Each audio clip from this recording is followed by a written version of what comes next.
I just wanted to take a minute or two to make a quick video before our first synchronous class this week. As I've watched all your introduction videos, I'm really excited to learn more about all of you, and I wanted to touch base just for a second on use of self now that we're all getting to know each other a little bit more. In the article you should read before synchronous class, it talks about the use of self and self-awareness in your field placement, and while I know some of you aren't in field placements or some of you are doing your field placements at your place of work, this is a really important skill to think about before you're in your field placement, while you're in your field placement, and even after you're in your field placement and preparing for the work field if you haven't had a social work role as of yet. Some of the things the article talks about is using your real self at times. And that can mean whether you're running into a client that you might be working with in public, but that can also mean just using your authentic personality to work with others. Many of you have said that you like to work with kids, and that's probably because you like to work with kids and obviously you like to work with kids, but that is probably because you have some special skills working with kids, or you really understand child development, or you feel like you're able to build a quick rapport with them. And while that seems easy because we all love kids, even if you don't want to work with them, some people just have expertise skills in working with them, or they're able to manage some of the difficulties and conflicts that comes along working with kids. Some things I just want to touch on and some examples that I felt the need to share that as I'm going through a new student that's starting at my workplace is her use of self within my field, which is an emergency department in a pediatric hospital. For example, I tend to share a lot of examples about my work, but we had some really difficult cases the last couple weeks at work, a couple homicides that we usually see not too often, but we happen to have 3 within a week. And this student, it being her second week of placement, had a really difficult time with that. We purposefully did not include her on shadowing some of those cases just because of the trauma load, and she knew that being in these certain rooms and seeing some of the things that she would see weren't necessarily good for her mental health, or that she wasn't prepared quite yet to see things like that. And she was able to articulate that to my coworker and I, and explain to us that she just doesn't feel comfortable quite yet. And by her being her authentic self and explaining her level of comfortability, we were able to find other things for her that might sound a little more appealing to learn until she can get to that point where she's able to see some of the more complex or really difficult cases. One thing she had noticed is that I thought was especially important was just how well she knew her own body as well. So when she was standing in one of the rooms, a critical care or what we call a trauma room, she noticed herself becoming really hot. And something that many people might not know is in hospitals, whenever there's a trauma or a critical care patient, a lot of times they're heating the rooms pretty hot to keep the patient warm, especially if the patient is coming in a little bit colder or their body temperature is cold. So we'll keep the rooms pretty hot. What she noticed was that her body started to become really overheated. She started to feel a little faint and a little dizzy. And so she excused herself out of the room and went and took a seat. And while some people might think of that as a failure in your first week of placement, it was really a strength for her because she was able to pick up on those cues that she had, and she was able to do something else right after that. And so I thought that was a really important factor to have. Another example I wanted to share in use of self was I talked with a young teenager yesterday, a very young teenager who came in for an assault, and she had told me that she was using methamphetamine the night prior. She was very, very angsty, very difficult to engage with, and while I was talking with her, I was definitely using more of a casual tone with her, and that's one of my interests is working with, especially kind of the more difficult to engage teenagers.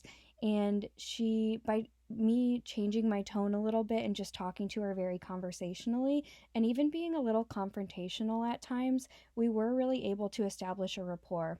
Her initial thing was that she was not talking to me, she was not sharing any information, and I ended up talking to her about 30 minutes and getting some details about what happened the night prior. So I think that use of self and that use of tone really, really helped to open up the situation. Some people don't feel as comfortable having as casual conversations with that, and so that's another important thing to recognize in yourself. How do you feel most comfortable? If you're talking to a teenager and they're using a lot of foul language or they're using a lot of slang terms, are you someone that's going to say, hey, what does that mean? Or are you someone that's going to say, hey, don't use that word, it's not appropriate? And both things you can do in a way that helps your rapport, but it's really about how you do it. So if you are uncomfortable with this teenager using a lot of curse words, or maybe you're in a setting where they can't use those curse words, talking to them and being honest and being real. Hey, you can't say swear words while we're talking like that for reasons A, B, and C. Um, can can we agree on that? But if you are in a setting like an individual one-on-one setting, is there a major issue with this child using swear words if they are expressing themselves appropriately? If you are someone that's maybe a little bit more uncomfortable with those topics, swear words, more difficult topics, more intense topics, I would encourage you to, one, look outside of your comfort zone a little. Really try and do some self introspection and see what is about that makes me uncomfortable. Maybe you're not somebody that uses words like that. Maybe you're not somebody that watches videos or movies that have more serious themes or tones in them.